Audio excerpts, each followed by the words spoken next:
Hello everyone, कैसे हैं सब लोग। लेक्चर 4 हम लोग कंप्लीट कर चुके हैं। लास्ट क्लास में मैंने ग्रेटेस्ट इंटीजर फंक्शन की थ्योरी कंप्लीट की थी, कुछ क्वेश्चन डिस्कस किए थे। आज हम लोग वहीं से कंटिन्यू कर रहे हैं। First question, find the domain of this. अगर रूट में लिखा हुआ है तो सबसे पहली कंडीशन क्या होगी, ग्रेटेस्ट इंटीजर एक्स -1 को ग्रेटर देन 0 होना पड़ेगा, यानी ग्रेटेस्ट इंटीजर ऑफ एक्स को 1 से बड़ा होना पड़ेगा। यहाँ से हम लोग बात करें तो 4 ऑफ ग्रेटेस्ट इंटीजर को पॉजिटिव होना पड़ेगा, ग्रेटेस्ट इंटीजर ऑफ एक्स को -4 को लेस देन 0 होना पड़ेगा, ग्रेटेस्ट इंटीजर की वैल्यू 4 से छोटी होनी पड़ेगी। क्लियर है क्या। 1 से बड़ा होने का मतलब क्या है, 1 से इन्फिनिटी, और 4 से छोटा होने का मतलब है -इन्फिनिटी से लेकर 5 पर ओपन ब्रैकेट, क्योंकि एग्जैक्ट 5 हो जाएगा तो ग्रेटेस्ट इंटीजर की वैल्यू 5 आ जाएगी। बट यहाँ पर अगर 4.9 होगा तो वो भी ग्रेटेस्ट इंटीजर की वैल्यू कितनी देगा, 4 देगा। तो ये ऐसा भी होना चाहिए और ऐसा भी होना चाहिए, तो दोनों का पार्ट का आप क्या लेंगे, इंटरसेक्शन लेंगे। तो इंटरसेक्शन क्या जाएगा, ये -इन्फिनिटी, ये इन्फिनिटी, ये वाला पार्ट 1 से इन्फिनिटी, ये वाला पार्ट है, ये हमारे पास 5, -इन्फिनिटी से 5 ये वाला पार्ट है। तो कॉमन पार्ट कितना आ रहा है, 1 से 5 आपके पास कॉमन पार्ट आ रहा है, 1 पर क्लोज और 5 पर ओपन ब्रैकेट। नोट कर लीजिए, आगे बढ़ते हैं। नेक्स्ट क्वेश्चन लिखा हुआ x+6 divided by 2, x+7 divided by 2 +2 times of greatest integer x +18। Yes, मैंने प्रॉपर्टी आप लोगों को लिखवाई थी। इन दोनों को मिलाकर हम लोग क्या लिख सकते हैं, इसको लिख सकते हैं कि x+6 का ग्रेटेस्ट इंटीजर। अगर आप लोगों ने प्रॉपर्टी नहीं समझी है, एक बार देखें, दोबारा रिपीट करके लास्ट लेक्चर आप देख लीजिएगा। तो इसको हम लोग लिख सकते हैं क्या, greatest integer of x property के अकॉर्डिंग 6 बाहर आ जाएगा, 6 बाहर आ जाएगा तो उसको उस साइड लेके हम लोग हो गया 12। तो 3 times of greatest integer x is equal to हमारे पास आ गया 12। ग्रेटेस्ट इंटीजर ऑफ एक्स हमारे पास आ गया 4 के इक्वल। तो एक्स की वैल्यू हम लोगों से पूछी गई, तो आंसर कितना आ जाएगा, 4 से 5, 5 पर ओपन, 4 पर क्लोज। क्लियर है क्या सबको, नोट कर लीजिए, आगे बढ़ते हैं।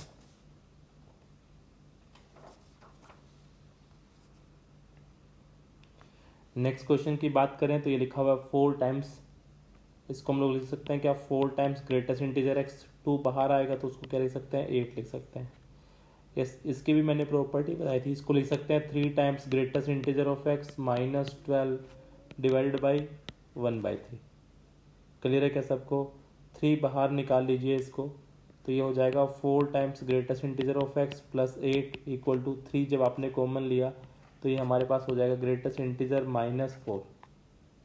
तो इसको इधर लेके आए तो ये हो गया 3 times greatest integer of x, और ये हमारे पास आ गया -12 बनकर।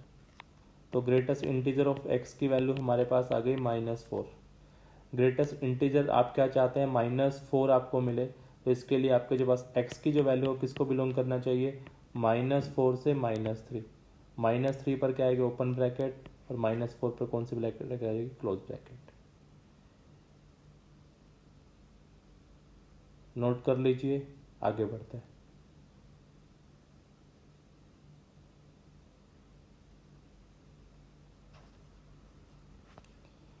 नेक्स्ट क्वेश्चन की बात करें तो ये लिखा हुआ x+8 divide by 2 +x+7 divide by 2 x+6। Yes, आप यहाँ पर क्या कीजिए, दो दो का पेयर बना लीजिए। इन दोनों पर जब मैं पेयर बनाऊंगा तो इसको मैं क्या लिख सकता हूँ, इसको मैं लिख सकता हूँ कि x+7 का ग्रेटेस्ट इंटीजर। इन दोनों का जब मैं पेयर बनाऊंगा तो इसको लिख सकता हूँ x+5 का ग्रेटेस्ट इंटीजर प्रॉपर्टी के अकॉर्डिंग। इन दोनों को मैं लिख सकता हूँ x+4। इन दो का पेयर बनाया, इसका और इसका पेयर बनाया तो ये आ जाएगा x+3 का ग्रेटेस्ट इंटीजर, और इन दोनों का पेयर जब बनाया तो x+1 का greatest integer is equal to 24 आ जाएगा। Greatest integer greatest integer greatest integer greatest integer कितना आ जाएगा, 4 टाइम्स ग्रेटेस्ट इंटीजर x आ जाएगा, और ये हमारे पास आएगा 12, 15, 16 बनकर उधर जाके कितना हो जाएगा, 8 हो जाएगा। तो ग्रेटेस्ट इंटीजर की वैल्यू मेरे पास आ गई है 2। तो x किसको बिलोंग करेगा, 2 से 3 को बिलोंग करेगा। क्लियर है क्या सबको, नोट कर लीजिए, आगे बढ़ते हैं।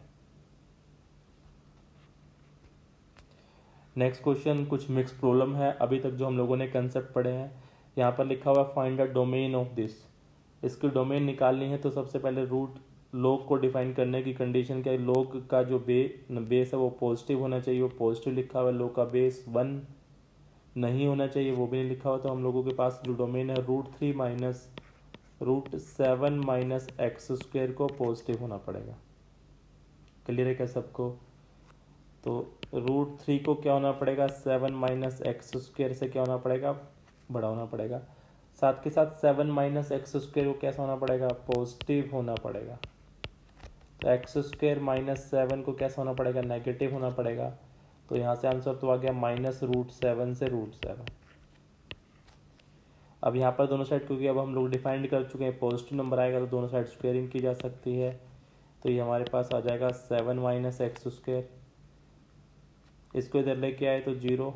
ये हमारे पास 4 माइनस एक्स स्क्वायर हो जाएगा। बेसिकली ये लिखा हुआ माइनस से मल्टीप्लाई कर दिया तो 0 less than 4 minus x square x square minus 4 हो जाएगा।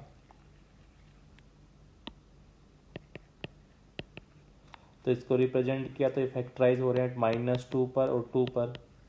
तो हमारे पास क्या आ जाएगा, पॉजिटिव वाला इलाका अपने पास आंसर आएगा क्योंकि ग्रेटर देन का साइन है। तो -∞ से 2 यूनियन 2 से इन्फिनिटी आपके पास आंसर आ जाएगा। दोनों का कॉमन पार्ट आपको निकालना है। दोनों का कॉमन पार्ट आप जब निकालेंगे तो आपके पास आ जाएगा -7 से -2 पर ओपन ब्रैकेट, यहाँ पर क्लोज ब्रैकेट, यूनियन 2 टू √7 पर क्लोज ब्रैकेट और इस पर ओपन ब्रैकेट। अब आपसे सिर्फ यहाँ पर क्वेश्चन में अगर पूछ लिया होता find the number of integer in the domain, domain में नंबर ऑफ इंटीजर कितने आएंगे आप सोच लीजिए। -√7 से लेकर -2 एंड यूनियन 2 से √7 में नंबर ऑफ इंटीजर कितने आएंगे। इस वीडियो को स्टॉप करके ज़रूर सोच लीजिए नंबर ऑफ इंटीजर कितने आने वाले हैं, 0 आने वाले हैं। क्लियर है सबको? नोट कर लीजिए। नेक्स्ट क्वेश्चन करते हैं।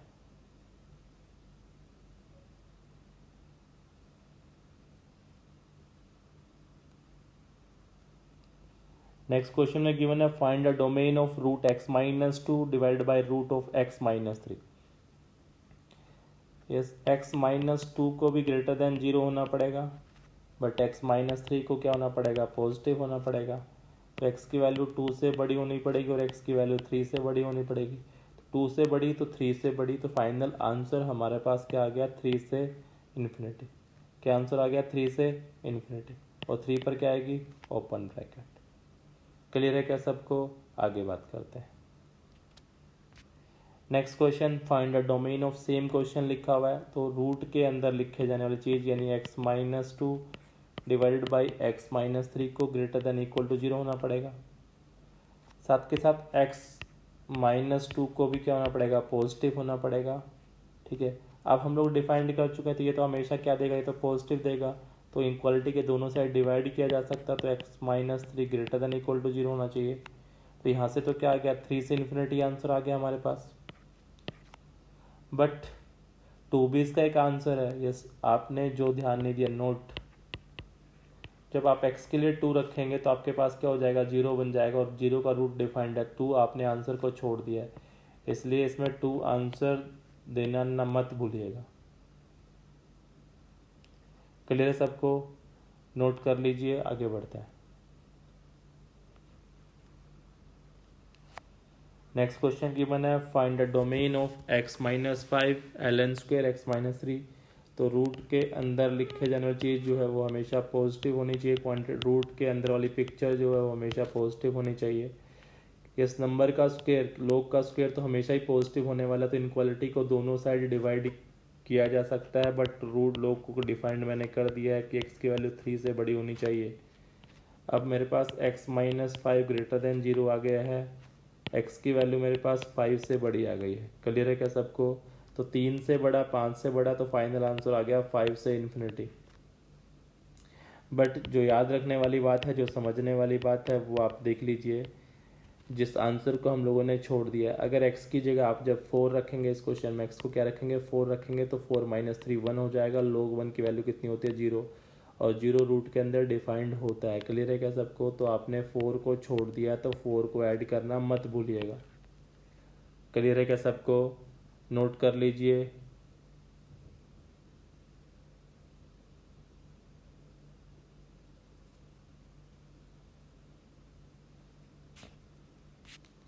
नेक्स्ट क्वेश्चन हमारे पास लिखा हुआ है एक्स स्क्वायर माइनस 3x, वही लोग की condition x square minus 3x minus 10, ये लिखा हुआ L N square x minus 3 को ग्रेटर देन इक्वल टू 0 होना पड़ेगा। इसको तो हम लोग हटा ही सकते हैं, बस डिफाइन कर लेते हैं एक्स की वैल्यू 3 से बड़ी होनी चाहिए। तो ये हमारे पास लिखा हुआ है एक्स माइनस 5 और x plus 2 must be greater than equal to 0। Number line पर रिप्रेजेंट किया, माइनस 2 हो जाएगा, ये 5 हो जाएगा, plus minus plus, greater than का साइन है तो माइनस इन्फिनिटी से -2 यूनियन 5 से इन्फिनिटी आएगा। तो ये वाला पार्ट तो रिजेक्ट हो जाएगा क्योंकि 3 से बड़ा होना चाहिए। 3 से बड़ा, 5 से बड़ा, फाइनली आंसर 5 से बड़ा आ गया है। बट अभी भी हम लोग वही मिस्टेक कर रहे हैं। 4 हमारा आंसर है जो हम लोगों ने नहीं दिया है, तो इसलिए 4 को ऐड करना मत भूलिएगा।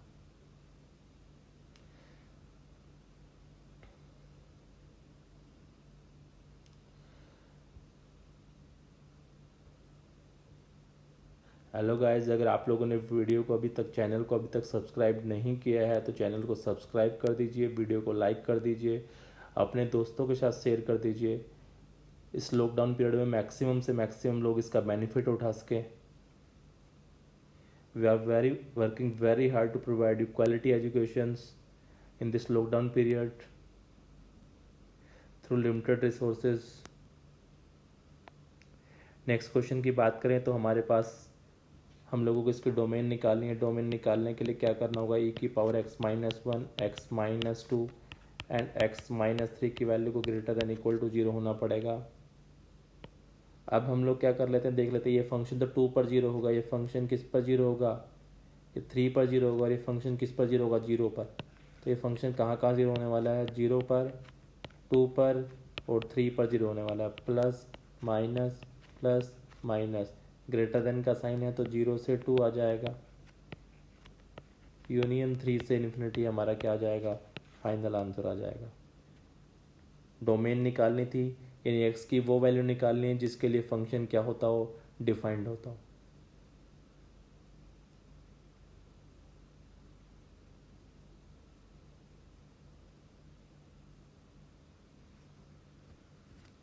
नेक्स्ट क्वेश्चन की बात करते हैं। नेक्स्ट लिखा हुआ है e की पावर x 10 की power x minus 1 x minus 2, इसको हम लोगों को पॉजिटिव करना है।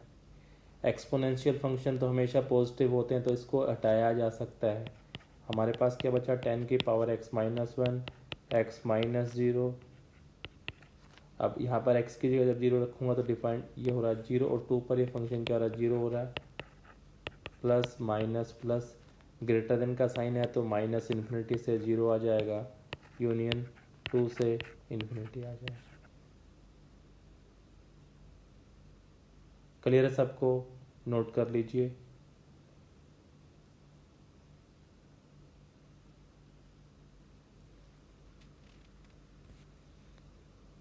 नेक्स्ट क्वेश्चन की बात करते हैं। तो रूट के अंदर लिखे जाने वाली term log 1/2 5x minus x square divide by 4 को क्या होना पड़ेगा, पॉजिटिव या ग्रेटर देन 0 होना पड़ेगा। साथ के साथ 5x minus x square divided by 4 को भी पॉजिटिव होना पड़ेगा क्योंकि log को भी डिफाइन करना है हम लोगों को। क्लियर है क्या सबको? तो यहाँ से तो हम लोग क्या कर सकते हैं, इसको x square minus 5x less than 0 लिख सकते हैं, x into x minus 5 less than 0 लिख सकते हैं। तो ये तो 0 से 5 हमारे पास आंसर आ गया है। अब इस वाले पार्ट को सोल्व किया, तो जब इस वाले पार्ट को सोल्व हम लोग करेंगे तो ये हम लोग 5x minus x square divide by 4, inequality का जो साइन है वो चेंज हो जाएगा क्योंकि बेस 1 से कम है, 1/2 की पावर 0 कितना हो जाएगा, 1 हो जाएगा। इसको हम लिखा है 5x square minus 4 minus 1 less than 0। ये हमारे पास आ गया 5 square x square minus 4 less than equal to 0। Factorise किया तो ये माइनस से मल्टीप्लाई कर लिया तो ये हो गया x square minus 5x plus 4 greater than equal to 0। तो x माइनस 4 फैक्टर बन गया x minus 1 greater than equal to 0। Number line पर रिप्रेजेंट किया तो माइनस इन्फिनिटी से 1 यूनियन 4 से इन्फिनिटी आपके पास आंसर आ जाएगा। दोनों पार्ट का आप क्या कर लीजिए, कॉमन ले लीजिए। तो दोनों पार्ट का जब कॉमन लेंगे तो दोनों पार्ट का कॉमन लेके मैं दिखा देता हूँ आपको। माइनस इन्फिनिटी से 1 और 4 से इन्फिनिटी, तो ये वाला पार्ट है तो अपने पास, एक ये वाला पार्ट है। और दूसरे वाले पार्ट की मैं बात करूँ तो दूसरे वाला पार्ट मेरे पास लिखा हुआ है 0 से 5। तो ये 0 हमारे पास, ये 5 मेरे पास, तो 0 से 5 वाला पार्ट यहाँ लिखा हुआ है। तो कॉमन पार्ट में क्या देख पा रहा हूँ, 0 से 1 देख पा रहा हूँ। 1 पर क्लोज, 0 पर ओपन, यूनियन 4 to 5, 5 पर ओपन और 4 पर क्लोज। ये हमारा क्या हो जाएगा, फाइनल आंसर हो जाएगा। नोट कर लीजिए गाइज।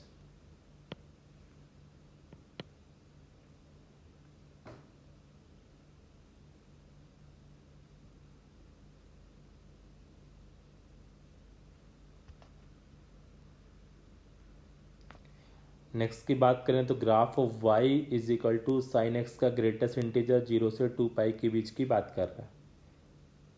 ठीक है जी।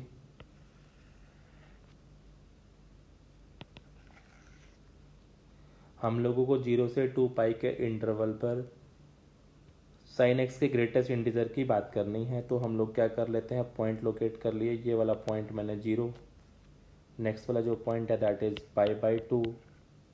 नेक्स्ट पॉइंट की मैं बात करूँ तो ये लिखा हुआ पाई। फिर नेक्स्ट पॉइंट की बात करें तो हम लोग, ये लिखा हुआ 0.3π/2। और नेक्स्ट पॉइंट की बात करें तो ये लिखा हुआ 0.2 पाई। यस, इंटरवल कुछ भी दे सकता है। हम लोगों ने इसका ग्राफ किस इंटरवल के लिए बनाना है, 0 से 2 पाई के लिए बनाना है।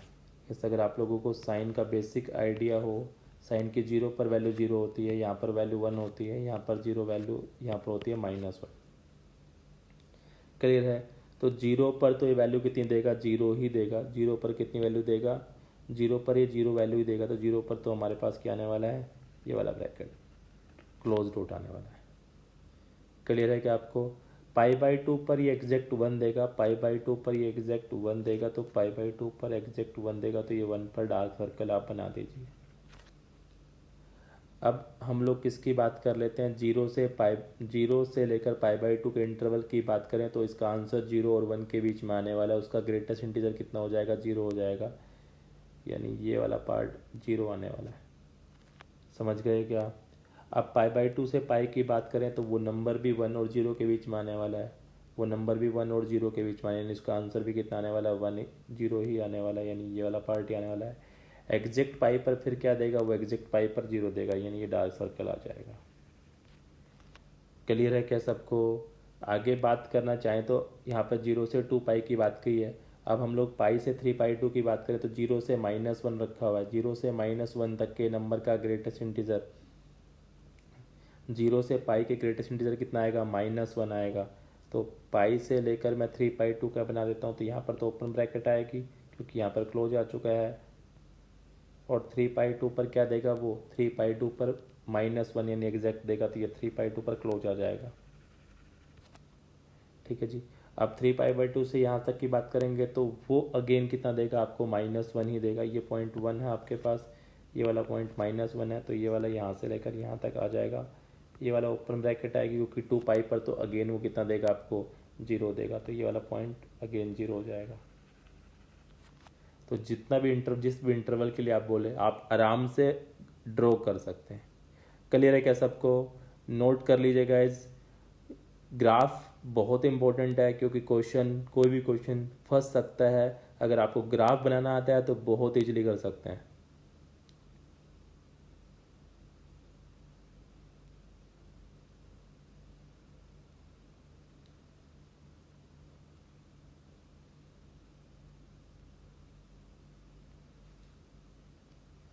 नेक्स्ट की बात करते हैं that is fractional part function. Fractional part function क्या होता है, फ्रैक्शनल पार्ट एक्स को कैसे डिफाइंड करते हैं, फ्रैक्शनल पार्ट ऑफ एक्स से डिफाइंड करते हैं। लिखने का तरीका क्या है, अगर किसी रियल नंबर में से उसका ग्रेटेस्ट इंटीजर हटा दिया जाए, यानी कोई भी दुनिया का जो नंबर होता है वो दो चीज़ों से मिलकर बना होता है, उसके ग्रेटेस्ट इंटीजर प्लस उसके फ्रैक्शनल पार्ट ऑफ एक्स से मिलकर। यानी अगर कोई नंबर मैं बात करूँ 6.7 की, तो ये किससे लिखकर बना हुआ है, 6 प्लस 0.7 से मिलकर बना है। 6 उसका इंटीग्रल पार्ट है और 0.7 उसका कौन सा पार्ट है, फ्रैक्शनल वाला पार्ट है। और अगर मैं नंबर 6 की बात करूँ तो कैसे लिखकर बना है, 6 प्लस 0 लिखकर बना है। 0 उसका फ्रैक्शनल पार्ट है, 6 उसका इंटीग्रल पार्ट है। तो यहाँ पर मैं अगर मुझे फ्रैक्शनल पार्ट ऑफ एक्स निकालना होगा तो मुझे एक्स में से एक्स का बॉक्स माइनस कर देना होगा। क्लियर है क्या सबको? यानी 3.2 के फ्रैक्शनल पार्ट की मैं बात करूँ तो 3.2 का फ्रैक्शनल पार्ट जो मेरे पास है वो 0.2 है, और 1 के मैं फ्रैक्शनल पार्ट की बात करूँ तो मेरे पास कितना लिखा हुआ है, 0 लिखा हुआ है। समझ गए क्या? आगे हम लोग इसका ग्राफ ड्रॉ करते हैं, डोमेन की बात करते हैं, रेंज की बात करते हैं। क्लियर है क्या सबको? तो इसका डोमेन, रेंज और ग्राफ बनाने के लिए फंक्शन मेरे पास y is equal to fractional part of x की मैं बात कर रहा हूँ, तो ये क्या होता है, x माइनस एक्स का बॉक्स। क्लियर है क्या? तो सबसे पहले मैं x की जब वैल्यू मेरे पास 0 से 1 के बीच में है तो x का बॉक्स कितना आएगा, 0 आएगा, तो यानी x माइनस 0 आएगा। x जब मेरे पास 1 से 2 के बीच में होगा तो बॉक्स मेरा क्या आएगा, x माइनस 1 आएगा। x की वैल्यू जब 2 से 3 के बीच में है तो मेरे पास बॉक्स क्या आएगा, x माइनस 2 आएगा। सिमिलरली मैं लिखता चला जाऊंगा। क्लियर है क्या सबको? ठीक है जी। अब हम लोग इसका ग्राफ ड्रॉ कर लेते हैं।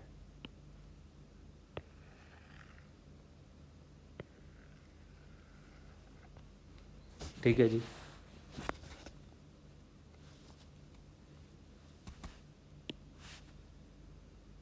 ये वाला पॉइंट जो है 1 है। ठीक है जी। अब हम लोगों को क्या करना है, इसका ग्राफ ड्रॉ करना है। तो ग्राफ देखिए, ये वाला जो पॉइंट है मेरे पास, ये वाला पॉइंट जो मैं ले लेता हूँ, ये पॉइंट 1 है, ये वाला पॉइंट 0 है, ये वाला पॉइंट 2 है, ये वाला पॉइंट 3 है, ये वाला पॉइंट 4 है, और ये वाला पॉइंट 5 है। एक्स की वैल्यू जब 0 से 1 के बीच में है तो 0 से 1 के बीच में आपके पास यही वाली लाइनें आएंगी, और इसके बीच में हम लोग क्या ग्राफ बना रहे हैं, line y is equal to x का ग्राफ बना रहे हैं। तो y is equal to x का ग्राफ है वो कैसा बनेगा, y is equal to x का ग्राफ ऐसा बनेगा। क्योंकि फ्रैक्शनल पार्ट x की वैल्यू 1 से बड़ी नहीं हो सकती, क्योंकि फिर तो एग्जैक्ट इंटीजर हो जाएगा, तो हम लोगों को ग्राफ कहाँ तक जाना है, 1 तक ही लेके जाना है। ठीक है जी। 1 पर हम लोग बात नहीं कर रहे हैं, तो 1 पर कौन सी ब्रैकेट आ जाएगी, ओपन ब्रैकेट आ जाएगी। क्लियर है क्या? अब जब हम लोग किसके लिए हैं, एक्स की वैल्यू 1 से 2 के बीच में, तो ग्राफ लाइन कौन सी बनानी है, एक्स माइनस 1, तो ग्राफ की लाइन बन जाएगी एक्स माइनस 1। जब 2 से 3 के बीच में है तो अपना ग्राफ कैसा बनेगा, 3 से 4 के बीच में, तो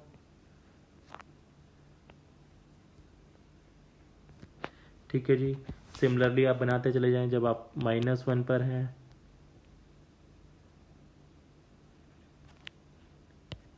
जब -2 पर हैं,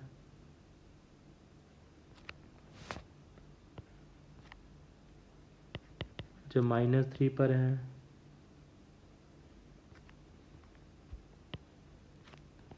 क्लियर है क्या सबको?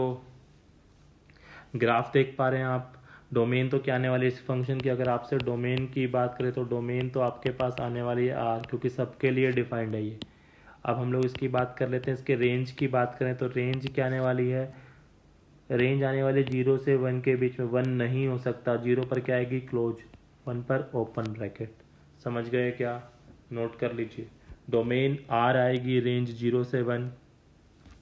अगेन हम लोग आगे बात करेंगे, that is bounded function and unbounded function. अगर फंक्शन के ग्राफ को दो लाइनों के बीच में कैप्चर किया जा सकता है, अगर फंक्शन के ग्राफ को दो लाइनों के बीच में कैप्चर किया जा सकता है तो फंक्शन होता है बाउंडेड। यहाँ पर आप देख पा रहे हो फंक्शन को दो पैरेलल लाइनों के बीच में ग्राफ को ड्रॉ किया जा सकता है, तो ये फंक्शन कैसा फंक्शन है, बाउंडेड फंक्शन है। जिस फंक्शन की रेंज में हमारे पास अगर इन्फिनिटी आ जाए तो वहाँ पर पॉसिबल नहीं है, फंक्शन कैसा हो जाता है, अनबाउंडेड फंक्शन हो जाता है। ठीक है जी। डोमेन, रेंज और ग्राफ आपके सामने है, आप देख लीजिए। ठीक है जी। कुछ लाइनें सीधी नहीं बनी है, सीधी ही बना लीजिएगा। यस, आपसे अब नेक्स्ट क्वेश्चन पूछा गया है, find the domain and range of y upon fractional part of x. Fractional part की आपसे डोमेन पूछी जा रही है। तो फ्रैक्शनल पार्ट की जब आप डोमेन की बात करेंगे तो फ्रैक्शनल पार्ट ऑफ एक्स कभी जीरो नहीं होना चाहिए। और फ्रैक्शनल पार्ट जीरो कब नहीं होगा, कब नहीं होगा, यानी आप जब भी एक्स को इंटीजर रख देंगे तो आप एक्स की जगह क्या नहीं रख सकते, इंटीजर नहीं रख सकते, क्योंकि इंटीजर पर आउटकम जैसे अगर आपने 6 रखा तो 1/6 का फ्रैक्शनल पार्ट कितना जाने वाला है, 1/0, और वो पॉसिबल नहीं है। क्लियर है क्या सबको? तो कभी भी नीचे इंटीजर नहीं आना चाहिए फ्रैक्शनल पार्ट में। नेक्स्ट क्वेश्चन की बात कर लेते हैं। तो सबसे पहले लोग को डिफाइन करना होगा। लोग को डिफाइन करने के लिए क्या करना होगा, फ्रैक्शनल पार्ट ऑफ एक्स को क्या होना पड़ेगा, पॉजिटिव होना पड़ेगा। और फ्रैक्शनल पार्ट एक्स को पॉजिटिव होने के लिए क्या मतलब, जीरो से बड़ा तो होता ही है बट वो जीरो ना होने पाए, यानी सारे रियल नंबर किसको छोड़कर, इंटीजर को, क्योंकि इंटीजर पर कितना हो जाएगा, जीरो हो जाएगा। तो डोमेन तो क्या हो जाएगी, सारे रियल नंबर किसको छोड़कर, इंटीजर को छोड़कर। इंटीजर को छोड़कर अब बात करें तो ये लिखा हुआ log 10 बेस। अब हम आउटकम क्या मिलने वाली है, 0 से 1 मिलती है। 0 तो मिलती नहीं, क्योंकि 0 मिलती है बट यहाँ पर 0 नहीं मिल पाएगी। तो log 10 बेस 0 से 1 की बात कर रहा है। तो log 10 बेस 0 यानी इन्फिनिटी से लेकर के आ जाएगा, log 10 बेस कितना आ जाएगा, 0। ये आपके पास क्या आ जाएगी, रेंज। log 10 बेस 0 पर वैल्यू कितनी देगा, -इन्फिनिटी। log 10 बेस पर वैल्यू कितनी देगा, 0 देगा। क्लियर है क्या सबको? नोट कर लीजिए, आगे बढ़ते हैं। नेक्स्ट क्वेश्चन पूछा गया है, find the domain and range of greatest integer of sine of fractional part of x का ग्रेटेस्ट इंटीजर। यस, हम लोगों को क्या, डोमेन तो आर है, डोमेन में तो कोई प्रॉब्लम ही नहीं है, डोमेन तो सबके लिए डिफाइंड होता है, डोमेन तो क्या है, आर। अब हम लोगों ने क्या किया, sine fractional part of x से हम लोगों को आउटकम जो मिली होगी 0 से 1 मिली होगी। तो बेसिकली साइन 0 से क्या मिला होगा हम लोगों को, साइन 1 तक की बात की गई होगी, उसके बॉक्स की बात की गई होगी। साइन 0 पर कितनी वैल्यू देगा, 0 देगा। 1 पर वैल्यू साइन 1 की बात करें तो अप्रोक्स 57 की बात कर रहा है, यानी साइन 60 की बात कर लेते हैं। तो ये √3/2 की बात कर रहा है। √3 का मतलब किसकी बात कर रहा है, 0 से लेकर का बॉक्स। √3 का मतलब 1.732 डिवाइड बाई 2 यानी 0.85 की बात कर रहे हैं। उसका बॉक्स की मैं बात करूँ, 0 से 0.85 का जो बॉक्स है वो कितना आने वाला है, 0 ही आने वाला है। तो रेंज हमारे पास जो फाइनली आने वाली है दैट इज एलिमेंटल 0, ओनली 0 ही आने वाली है। और डोमेन तो क्या आने वाली है, आर आने वाली है। क्लियर है सबको? नोट कर लीजिए, आगे बढ़ते हैं। नेक्स्ट हम लोग बात कर रहे हैं properties of fractional part of x की बात कर रहे हैं। तो सबसे पहली प्रॉपर्टी है फ्रैक्शनल पार्ट प्लस एन। अगर हमारे पास लिखा हो तो आंसर आएगा फ्रैक्शनल पार्ट ऑफ एक्स, क्योंकि जो एन हमारे पास नंबर अगर वो इंटीजर है तो उसका फ्रैक्शनल पार्ट तो कितना होने वाला है, 0 ही होने वाला है। सेकेंड प्रॉपर्टी की बात करूँ मैं, फ्रैक्शनल पार्ट में अगर minus of fractional part add करूँगा, अगर इंटीजर हुए तो आंसर 0 आ जाएगा, और अगर इंटीजर नहीं हुए तो आंसर 1 आ जाएगा। नेक्स्ट की बात करें, फ्रैक्शनल पार्ट एक्स का ग्रेटेस्ट इंटीजर लेंगे तो 0 आएगा। कैसे, फ्रैक्शनल पार्ट तो हम लोगों को 0 से 1 बना के देगा किसी भी नंबर का। 0 से 1 तक के नंबर का ग्रेटेस्ट इंटीजर मैं लूँगा तो कितना आउटकम मिलने वाली है, 0 ही मिलने वाली है। क्लियर है क्या सबको? नेक्स्ट प्रॉपर्टी की बात करते हैं, ग्रेटेस्ट इंटीजर का फ्रैक्शनल पार्ट। यस, किसी भी नंबर का मैं ग्रेटेस्ट इंटीजर लूँगा तो वो क्या आएगा, मेरे पास इंटीजर आएगा। इंटीजर का फ्रैक्शनल पार्ट की मैं बात करूँगा तो क्या आने वाला है, 0 ही आने वाला है। समझ गए क्या? नोट कर लीजिए।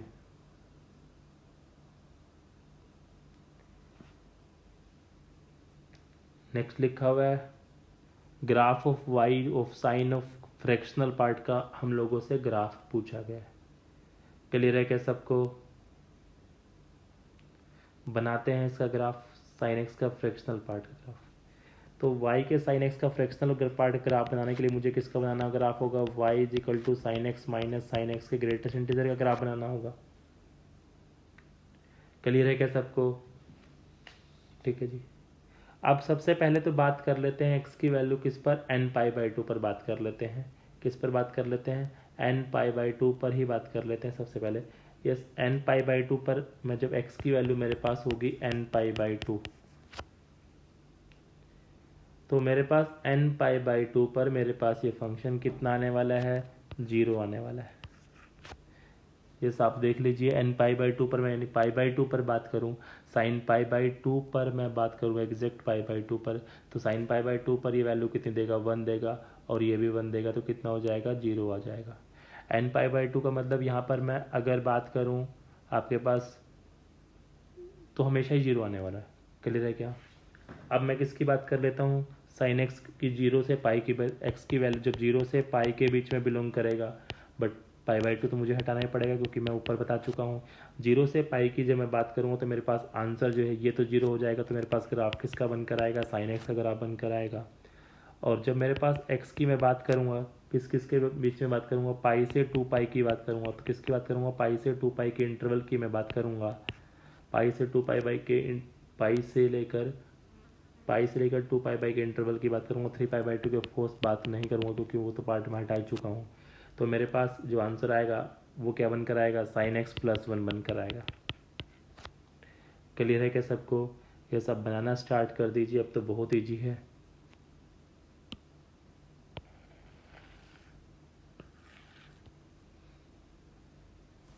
ये वाला पार्ट हमारे पास 0 है, ये वाला पॉइंट π/2 है, ये वाला पॉइंट पाई है, ये वाला पॉइंट 3π/2,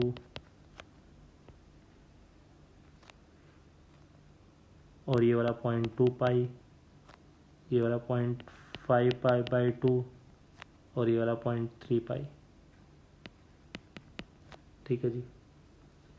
तो जितने भी π/2 वाले पॉइंट है उन पे तो सबसे पहले ही आप क्या कर दीजिए, सर्कल कर दीजिए π/2 वाले पॉइंट पर। तो हमारे पास, ठीक है जी, 0 पर तो उन पर सब पॉइंटों पर तो क्या है, वहाँ पर अभी हम लोग बात कर लेते हैं। सब पर वो तो क्या आने वाला, 0 ही आने वाला है। तो 0 यहाँ पर भी 0 आने वाला है, यहाँ पर भी हमारे पास क्या आने वाला है, 0 आने वाला है। π/2 पर भी 0 आने वाला है, पाई पर भी 0, यहाँ पर भी 0, 2π पर भी 0, यहाँ पर भी 0, और यहाँ पर भी 0 आने वाला है। ठीक है जी। और 0 से पाई के इंटरवल में हमारे पास ग्राफ क्या बनने वाला है, साइन एक्स का ग्राफ बनने वाला है। तो जब आप साइन एक्स का ग्राफ बनाएंगे, साइन एक्स का ग्राफ आप जब बनाएंगे तो π/2 पे हटाना पड़ेगा, π/2 पर, क्योंकि आपके पास क्या आने वाला है, ओपन ब्रैकेट आने वाला है। तो यहाँ पर तो आपके पास क्या आ जाएगा, ओपन ब्रैकेट आ जाएगा। ठीक है जी। अब किसकी बात कर लेते हैं, पाई से लेकर 2π की जब बात कर लेते हैं तो हमारे पास क्या ग्राफ बनने वाला है, sin x + 1 का ग्राफ बनने वाला है। क्लियर है क्या? तो +1 यानी जो नीचे वाला ग्राफ है ये वो ऊपर 1 ऊपर उठ कर आ जाएगा। तो ग्राफ कैसा बनेगा हमारे पास,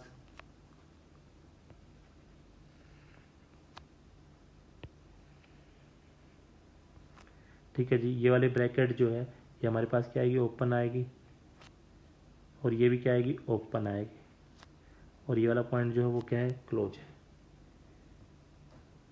क्लियर है क्या? सिमिलरली आगे हमारे पास जो ग्राफ बनेगा वो भी किसका बनेगा, साइन का ग्राफ बनेगा। तो 2π से लेकर 3π के इंटरवल में, उसको मैं बना देता हूँ।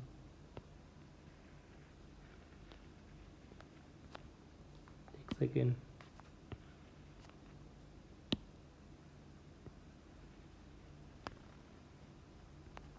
ठीक है जी। 5π/2 पर ओपन ब्रैकेट आएगी। क्लियर है क्या?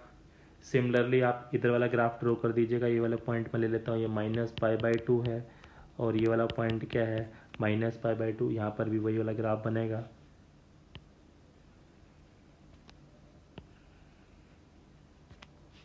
तो ये वाला पॉइंट क्या आएगा, ओपन ब्रैकेट यहाँ पर भी, और यहाँ पर भी ओपन ब्रैकेट, और ये आएगी क्लोज ब्रैकेट।